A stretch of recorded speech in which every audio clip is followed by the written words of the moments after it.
Dimitri L'édito Pavlenko. politique sur Europe 1 avec le Figaro. Bonjour Alexis Brézet. Bonjour Dimitri, bonjour à tous. Alors on l'oublie un peu, mais Elisabeth Borne, la Première ministre, est aussi chargée de la planification écologique. Elle a présenté les grandes lignes hier de son plan d'action pour le climat. Alors Nicolas Bouzou l'examinait tout à l'heure sous l'angle économique. Alors vous, Alexis, c'est autre chose qui a retenu votre attention. Oui Dimitri, n'étant pas spécialiste, je ne saurais dire si l'adaptation aux objectifs environnementaux va nous coûter 40, 50 ou 60 milliards d'euros par an. Je ne sais pas si cette coûteuse transition aura un impact récessif ou au contraire stimulant sur notre économie.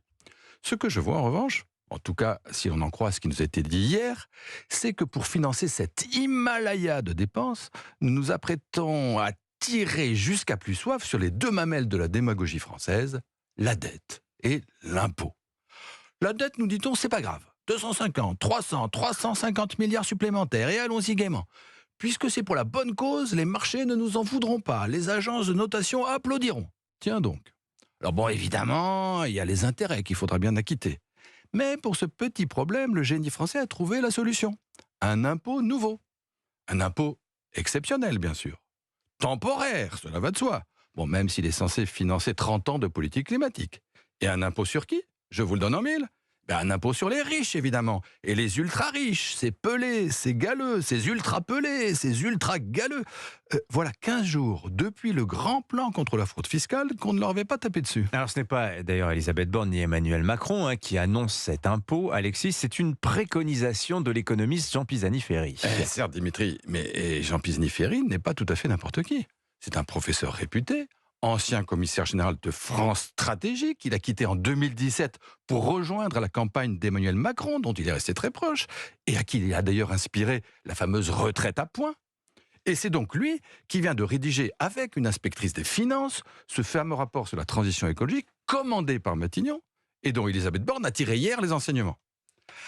En 2017, à l'aube de la campagne Macron, Jean Pisani-Ferry s'était signalé, vous en souvenez peut-être, en inventant le loyer implicite. Le loyer implicite, c'était un impôt, déjà, que les propriétaires immobiliers, tenez-vous bien, auraient dû acquitter pour compenser les loyers qu'ils ne paient pas, précisément parce qu'ils sont propriétaires. Bon, l'idée, assez peu populaire, avait dû être prestamment enterrée par les macronistes.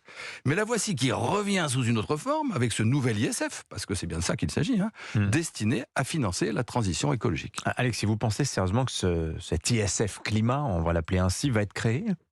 J'ose pas y croire. Parce que même si Elisabeth Borne peut être tentée, après l'affaire des retraites, de donner des gages à sa gauche, il semble quand même qu'Emmanuel Macron, qu'il y a 8 jours à peine annoncé, sans qu'on sache très bien comment, son intention de baisser les impôts sur les classes moyennes, ne pourra pas laisser passer.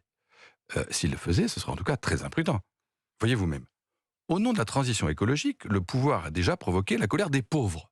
Ce fut la révolte des Gilets jaunes déclenchée, on l'a un peu oublié, par la taxe carbone. Toujours au nom de la nécessaire transition, la majorité est en train de se mettre à dos ces fameuses classes moyennes qui bientôt ne pourront plus ni louer ni vendre leur logement mal isolé. Et donc, il s'agirait maintenant, pour le gouvernement, de finir le travail en se coupant de la catégorie où il compte ses derniers soutiens, ces 10% de riches, ou réputés tels, qui paient déjà 70% de l'impôt sur le revenu. Et tout ça, alors que la France, je vous le rappelle, grâce au nucléaire, pèse moins de 1% des émissions mondiales de CO2.